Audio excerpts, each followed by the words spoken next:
On November 22nd, 2018, while families across Colorado gathered for Thanksgiving dinner, one empty chair at the table would spark a mystery that shocked an entire nation.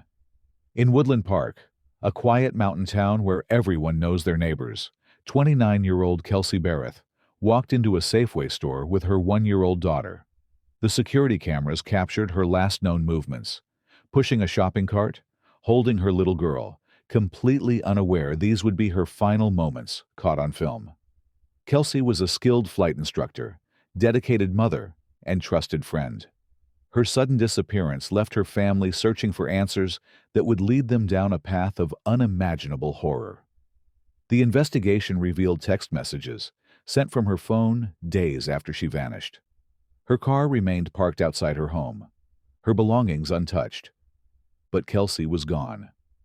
As police dug deeper, they uncovered a relationship marked by jealousy, control, and violence.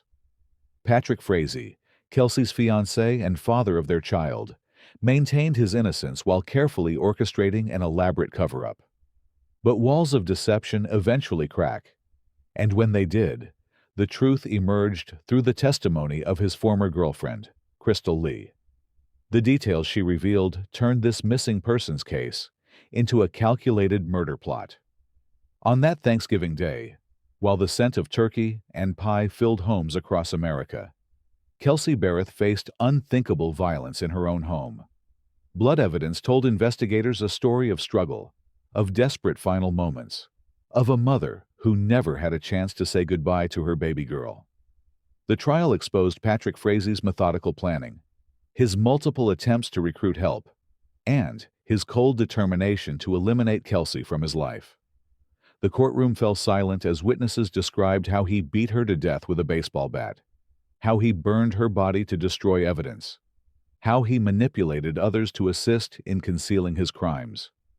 Today, Kelsey's body has never been found. Her daughter grows up without a mother's embrace.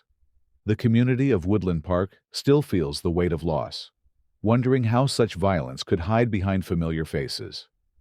Patrick Frazee serves his life sentence plus 156 years. But for those who loved Kelsey, justice feels incomplete. Her story reminds us that evil doesn't announce itself. It can live next door, share your life, and steal your future in broad daylight on a quiet Thanksgiving day in Colorado. Kelsey Berreth never imagined her life would become a national headline. In 2018, at just 29 years old, she had carved out a life she was proud of. Working as a flight instructor at DOS Aviation in Pueblo, Colorado, she balanced her career with motherhood, skills she learned through her ranching upbringing in Washington state. Her colleagues remembered her as the woman who lit up training sessions with her quick wit and infectious laugh. Her path to becoming a pilot began in Moses Lake, Washington, where she grew up on her family's hay farm. The open skies above their property sparked her dreams of flight. Through determination and countless hours of study, she earned her wings, becoming one of the youngest female flight instructors in Colorado's aviation community. In 2016, Kelsey met Patrick Frazee at a rodeo, a chance encounter that would change both their lives forever. They connected over their shared love of the outdoors and Western lifestyle. Within months, they were dating, and soon after, Kelsey discovered she was pregnant. On October 5, 2017, their daughter was born, bringing what seemed like joy into both families. But those who knew Kelsey noticed changes in her behavior after meeting Frazee. Phone calls with her mother became shorter, less frequent. Friends saw less of her bright smile. Her independence, once a defining trait, began to fade. Text messages recovered by investigators revealed a pattern of control, with Frazee dictating when she could visit family, how she should parent, even what she should wear. The apartment where Kelsey lived in Woodland Park told its own story. Perfectly organized flight manuals lined her shelves. Her daughter's toys were arranged with care. Family photos covered the walls, images of happier times that now haunt those left behind. The coffee cup she used that morning still sat in her sink when investigators arrived, a mundane detail that emphasized the abrupt end to her ordinary day. Her mother, Kelsey Berreth, spoke of Kelsey's dedication to her daughter, how she would never, could never, abandon her child. "The Kelsey I knew planned everything," Cheryl testified. "She had goals, dreams, and above all, she had a fierce love for her little girl. The idea that she would vanish willingly is impossible." As investigators would soon discover, Kelsey's story wasn't just about her disappearance. It was about the calculated destruction of a young mother's future by someone she trusted. The evidence would reveal a plot so cold-blooded that it would shake the foundations of trust in this close-knit Colorado community. On Thanksgiving morning, surveillance cameras at the Woodland Park Safeway captured Kelsey Berreth's final public moments. At 12:27 p.m., she walked through the sliding doors wearing a white shirt and gray sweater, her baby daughter balanced on her hip.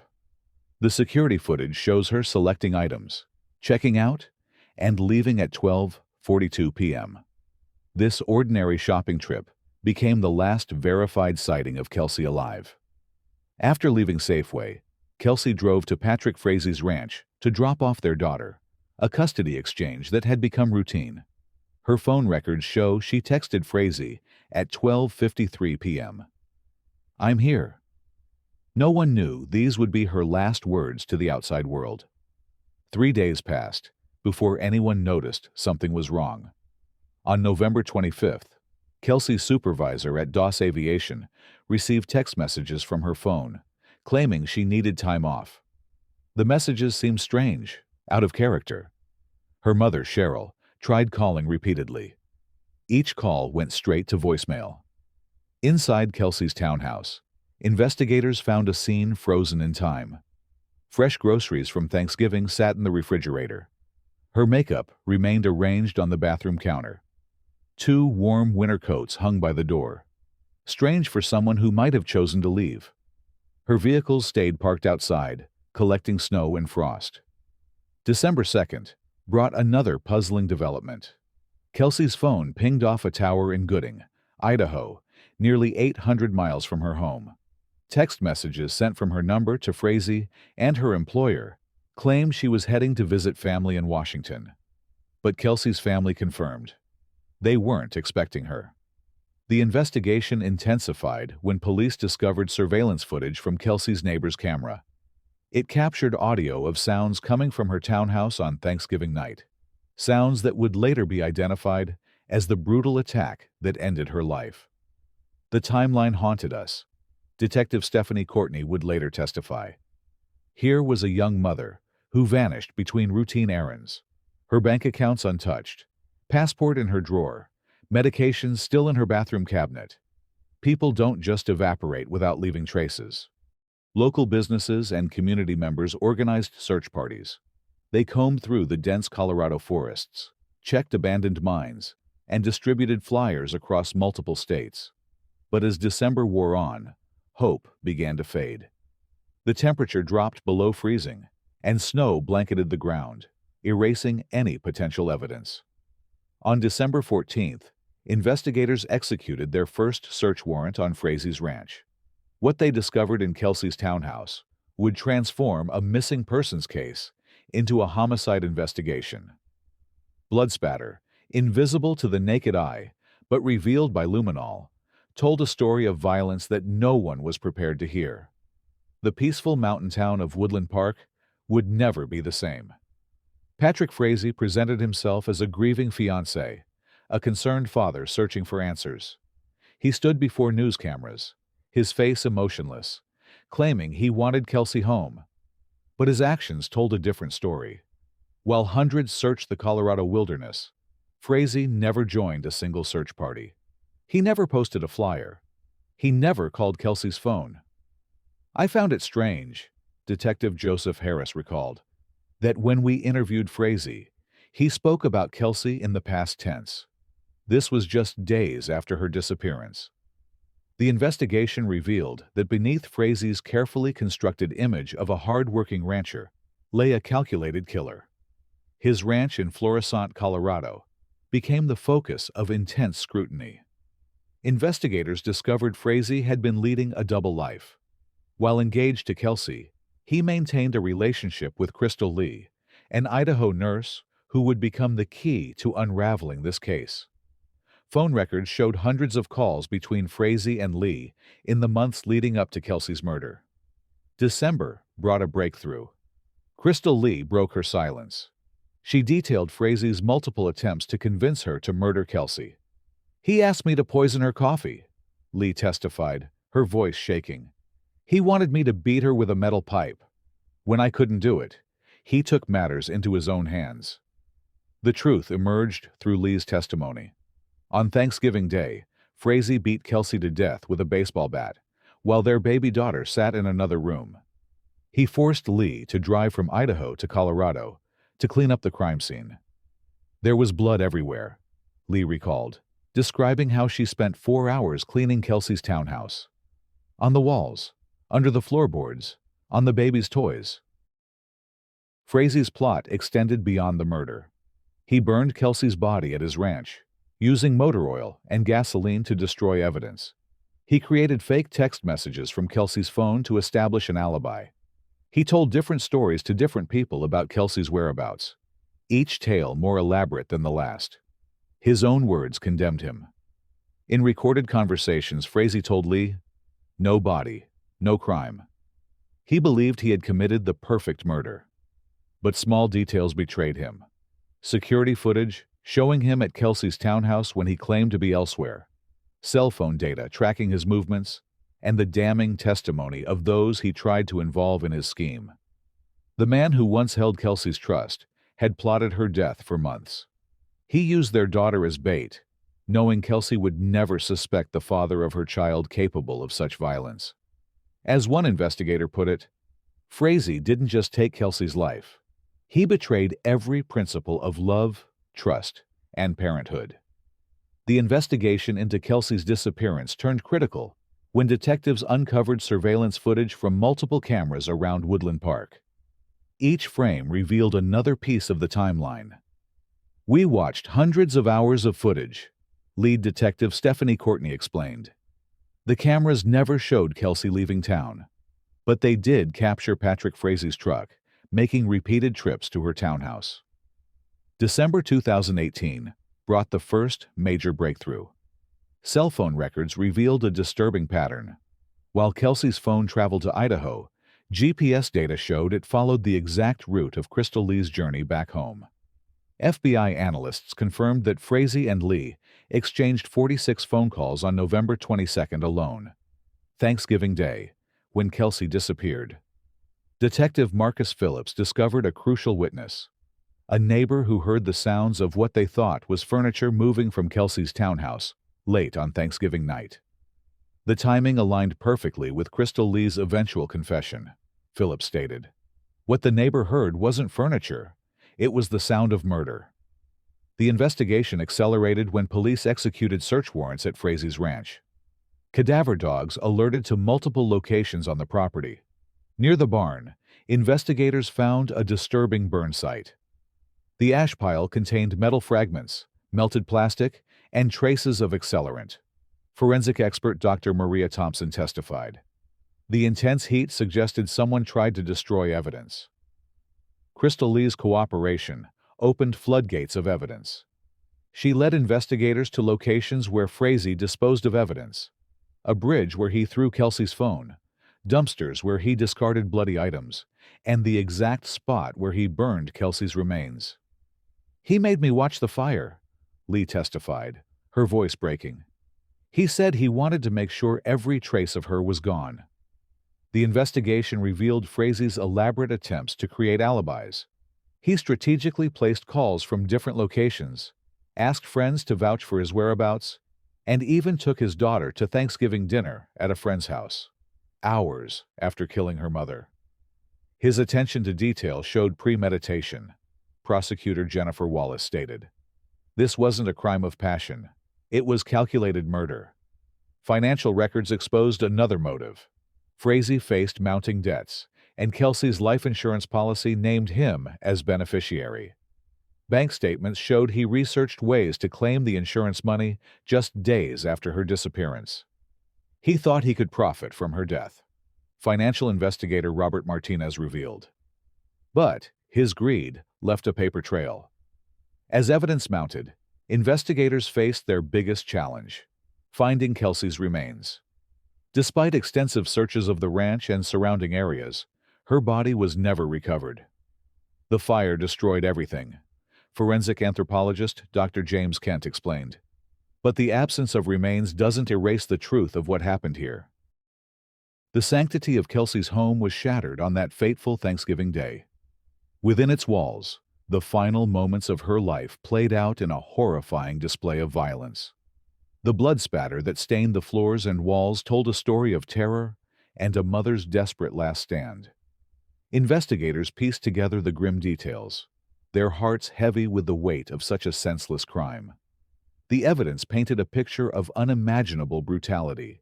Kelsey, a bright spark of life, extinguished by the very hands of the man she trusted. Patrick Frazee's rage had consumed him, transforming him into a merciless killer. The once tranquil townhouse, a reflection of Kelsey's warmth and love, now stood as a somber witness to the violence that unfolded.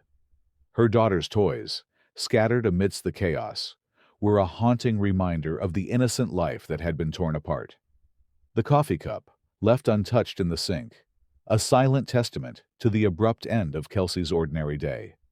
Investigators pored over every inch of the crime scene, each drop of blood and shattered fragment a clue to unraveling the twisted truth.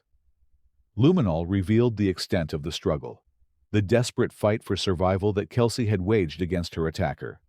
The walls, once a canvas for family memories, now bore the indelible marks of her final, agonizing moments.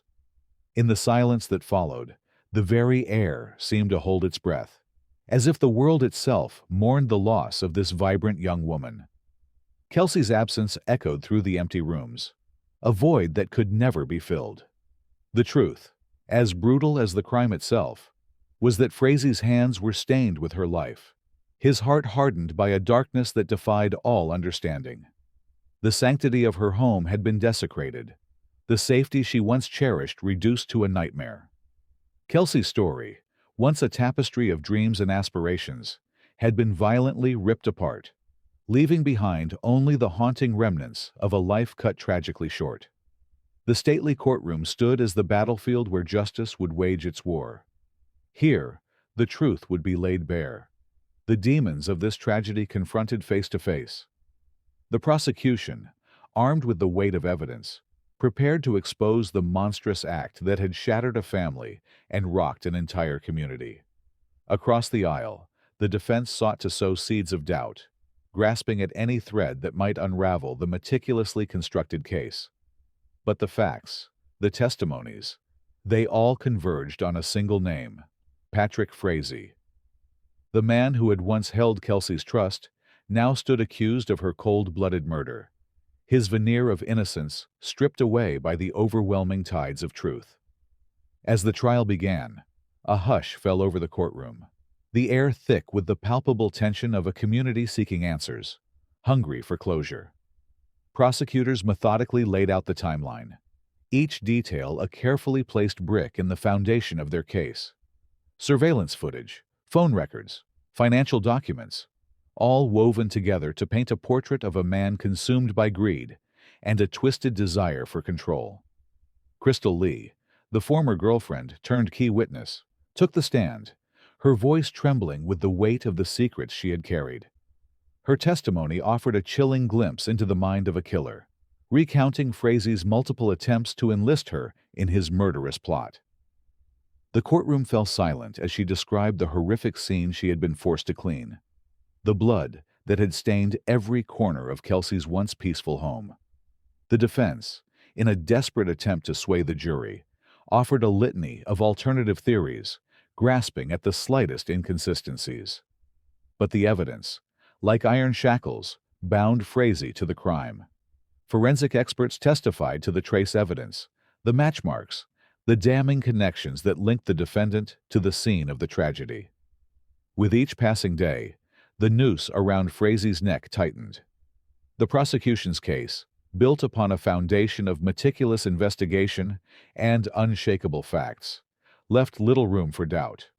The jurors, their eyes fixed on the man in the dock, seemed to recoil at the cold, calculating nature of his actions, the utter disregard for human life. As the trial neared its climax, the courtroom braced itself for the final reckoning. The arguments echoed through the halls, the cries for justice mingling with the unyielding pursuit of truth. And when the verdict was read, a collective gasp rippled through the spectators, the weight of Frazee's guilt settling like a heavy shroud over the room. The courtroom sat in hushed anticipation as the verdict was about to be read, the weight of justice hanging palpably in the air. Time seemed to slow to a crawl, each second ticking by with excruciating slowness, as if the very walls held their breath, bracing for the reckoning to come. When the words fell, they struck with the force of a thunderclap, resonating through the chamber and the hearts of all present. Guilty. The single syllable, uttered with unwavering finality, shattered the silence, shattering the illusion that this could have been anything other than the inevitable conclusion. Patrick Frazee, the man whose calculated cruelty had torn a young mother from her child, now stood condemned, his fate sealed by the unyielding evidence that had laid bare the monstrosity of his crimes. A life sentence, 156 years added, as if to underscore the gravity of his actions, a testament to the uncompromising pursuit of justice. Yet, as the verdict was delivered, a palpable unease settled over the courtroom. For Kelsey's loved ones, the pain and anguish remained, a gaping wound that no amount of judicial retribution could truly heal. The body, forever lost, left a mother's love a mere ghost in the life of her daughter, a cruel and irrevocable void. The questions, like persistent echoes, lingered in the air, haunting the hearts and minds of those left behind. Did this bring true closure, or merely the illusion of it? Could the scales of justice ever truly balance the scales of a life so brutally and senselessly taken? As the courtroom emptied, the weight of the verdict hung heavy, a testament to the fragility of human existence and the darkness that can lurk within the hearts of those we trust the most. The path forward, shrouded in uncertainty, held the promise of healing, but also the specter of unending sorrow, a bittersweet legacy that would forever be woven into the fabric of this community. The end, it seemed, was merely the beginning of a new chapter, one where the echoes of Kelsey's memory would continue to reverberate, a haunting reminder that even in the face of unfathomable tragedy, the human spirit must strive to find the courage to move forward, one step at a time. The story of Kelsey Berreth did not find its ending with the verdict that echoed through the halls of that somber courtroom. No, her legacy, her very spirit, continues to linger, a haunting presence that defies the finality of the justice system. In the silence that now permeates the walls of her once vibrant home, Kelsey's memory whispers, a constant reminder of the life that was stolen. The toys that lay untouched, the makeup still arranged with a mother's care. These are the sacred artifacts of a life cut tragically short, fragments that refuse to be swept away by the passage of time. And in the eyes of her child, a daughter forever robbed of her mother's love, the questions continue to linger, unanswered cries that will forever haunt the hearts of those left behind.